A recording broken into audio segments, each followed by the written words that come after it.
दोस्तों, यहाँ पर हम लोगों को सेम विल विन पोजीशन है।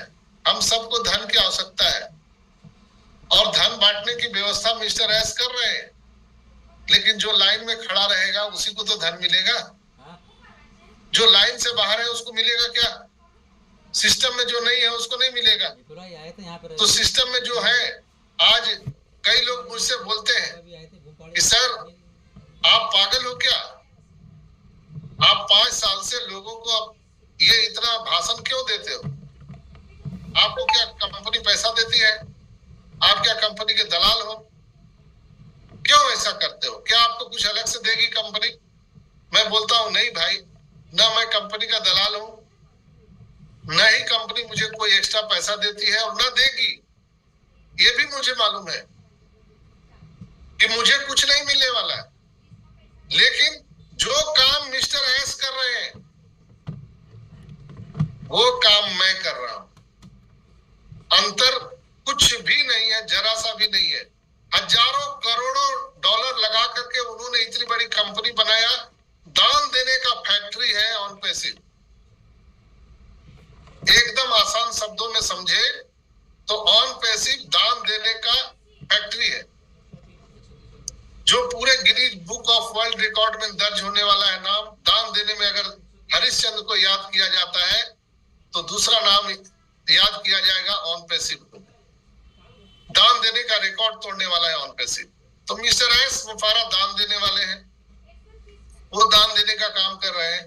मैं भी दान कर रहा हूं, समय का दान, अपॉर्चुनिटी का दान, दोनों कर रहा हूं। जब कोई पॉपअप मैसेज आता है तो मैं भी खोलता हूं, मैं भी पढ़ता हूं, मैं भी समझता हूं, क्योंकि मैं भी आदमी हूं आपके जैसा। मैं भी फाउंडर हूं, मैं कोई विशेष नहीं हूं। लेकिन तब तक ताबड़तोड़ 1000 मैसेज लोग घुसा देते हैं। ये क्या है, वो क्या है, कुछ अपने से समझने का प्रयास ही नहीं करते हैं। तो दोस्तों, सेम सिचुएशन यहाँ पर है। जो राजा वहां पर दान कर रहा था, वो व्यक्ति अपने समय का और मौका का, अपॉर्चुनिटी का दान कर रहा था। हम भी यहाँ पर वही कर रहे हैं, आप लोग भी यही कर रहे हैं। जो डेली मीटिंग में आते हैं, जो कंपनी के लिए अकाउंटेबिलिटी है, जवाबदेह है, सिंसियर है, आप लोग भी समय का दान कर रहे हैं। सब लोग यहाँ समय का दान कर रहा है, तो दोनों रूप में बराबर हो गया। जो इतना धन का दान किया और जो समय का दान किया वो बराबर है। इसलिए कहते हैं ना कि सबसे बड़ा दान होता है समय का दान। सबसे बड़ा हम लोग समझते थे विद्या दान, फिर रक्त दान, कन्या दान, लेकिन सबसे ऊपर दान है समय का दान। समय का दान, समय किसी के पास नहीं है। जिससे पूछिए बोलेगा कि मरने का भी समय नहीं, लेकिन हम लोग समय का दान दे रहे हैं। इसकी वैल्यू मिस्टर एस को पता है, हम और आप नहीं समझ रहे, लेकिन मिस्टर एस को पता है। ये 14,27,000 लोग कुछ नहीं दिए, लेकिन समय का दान दिए हैं। इसके लिए वो इसकी पूरी पूरी मुआवजा हम सबको देने वाले हैं। तो क्या आप लोग तैयार हैं मुआवजा लेने के लिए? पूरा खजाना, पूरा धन का खजाना मिस्टर एस ने खोल दिया है। बस वो एक माध्यम से आपके और हमारे वैलेट से हमारे बैंक के अकाउंट में आने वाले हैं।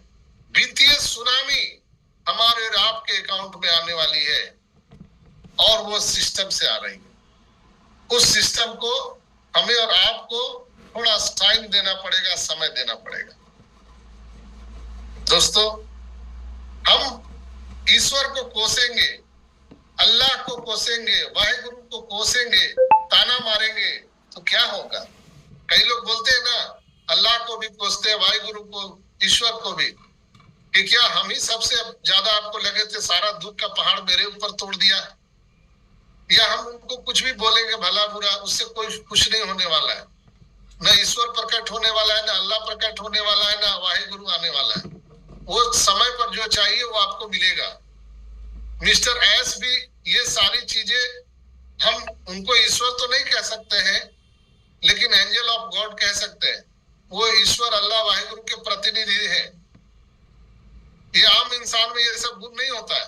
जो गुण उनके अंदर में है, तो वो हम सबके बैंक के अकाउंट में सुनामी लाने के लिए वो सारा उपाय कर रहे हैं। हम लोग अपना काम कर रहे हैं, हम लोग समय का मौके का दान कर रहे हैं। कुछ लोग भाई लोग हैं, कुछ लोग चंद लोग जो अपना वो भी काम कर रहे हैं, लीडर को गाली दे रहे हैं, कंपनी को गाली दे रहे हैं, टेक टीम को गाली दे रहे हैं, सभी एक दूसरे को गाली दे रहे हैं, तो वो लोग भी अपना काम कर रहे हैं। तो जब भी यज्ञ हुआ है, जब भी बड़ा काम हुआ है, इतिहास गवाह है कि उसमें उपद्रवी कुछ राक्षस ने अपना तांडव मचाया है। ये तो युग युगांतर से चला आ रहा है, लेकिन हमें और आपको धीरे धैर्य पूर्वक रखना है, क्योंकि हम लोग बहुत अच्छे कार्यक्रम में लगे हुए दोस्तों। मैं तो हमेशा बहुत खुश रहता हूँ, मैं अपने दिल से आपको बता रहा हूँ दोस्तों, बहुत खुश रहता हूँ। काश मैंने कौन से कर्म किए थे, हजारों वर्ष की तपस्या के बाद हमें यह अपॉर्चुनिटी मिली कि हम लोग दान देने के रिकॉर्ड बनाने वाले हैं। सोचिए ना क्या काम हम लोग किए थे। हाँ, अभी हमारे पास पैसा नहीं है, पता है। राजा हरिश्चंद्र भी अपने पूरे परिवार की तरह बिक गया था, आपको मालूम है ना, मार्केट में, क्योंकि उसे पता था कि ये सब नाटक है, असली पिक्चर तो पीछे चल रहा है। आपका ध्यान किधर है, ऑन पैसिव इधर है। ये सब ड्रामा चल रहा है, ये सब राजपाट, मेरे बेटा बेटी सब मिल जाएगा। ये श्मशान घाट पर हमसे टैक्स लेने के लिए, मार्केट में बिकने के लिए, ये जो इतना जो प्रपंच किया जा रहा है, हमारा टेस्टिंग चल रहा है।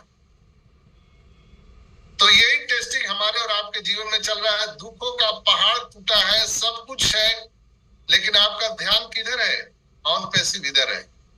बैक गेम जो हमारे बैक एंड पर है, वो ऑन पैसिव पूरी तैयारी कर रही है। हम सभी को फिर से वही राजपाट मिलने वाला है।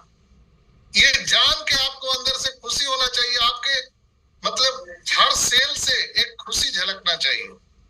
होता है ना, आपका चेहरा किसी रंग का हो, लेकिन अगर अंदर से खुशी आ रही है ना, तो वो झलकता है। फिर कोई पाउडर की और कोई क्रीम की जरूरत नहीं होती है दोस्तों, वो खुद चमकता है। आप देखते होंगे ऋषि मुनि जो हजारों वर्ष तपस्या करते थे जंगल में, वो कोई शैम्पू लगाते थे क्या, वो कोई साबुन लगाते थे क्या, लेकिन उनके चेहरे दिव्य की तरह चमकता था, नूर झलकता था। वही आपके अंदर भी नूर झलकने वाला है, बस आप फील कीजिए अंदर से। कितना बड़ा काम, कौन क्या बोल रहा छोड़ दीजिए ना, बस चंद दिनों की बात है। उस चंद दिनों में आपको एहसास होगा कि यस, यही तो हम लोग खोज रहे थे। आपके कितने कर्जे हैं, एक झटके में समाप्त हो जाएगा दोस्त, घबराइए नहीं। सब कुछ हमारे और आपके लिए मिस्टर एस कर रहे हैं।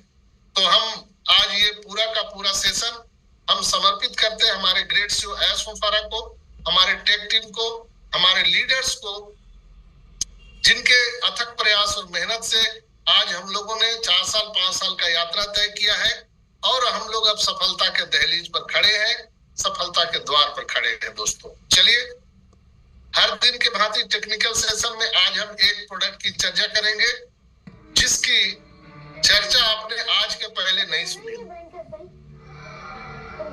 AI and library science. आज हम बात करेंगे AI and library science, redefining knowledge to access with AI and library science। Library सब समझते हैं, पुस्तकालय होता है। एआई आर्टिफिशियल इंटेलिजेंस, एआई और पुस्तकालय विज्ञान के बारे में आज हम लोग जानेंगे दोस्तों, और इसको हम लोग परिभाषित करेंगे दोस्तों। ज्ञान तक पहुंचने को फिर से परिभाषित करना एक अत्यंत महत्वपूर्ण और आधुनिक विषय है। इसमें आर्टिफिशियल इंटेलिजेंस और पुस्तकालय विज्ञान के बीच के संबंधों को समझा जाता है, और यह कि कैसे दोनों का साथ मिलकर जानकारी तक हम पहुंच सकते हैं, अधिक सुलभ और प्रभावी बना सकते हैं खुद को और पूरे दुनिया को। आज हम इस पर चर्चा करेंगे, एआई और पुस्तकालय।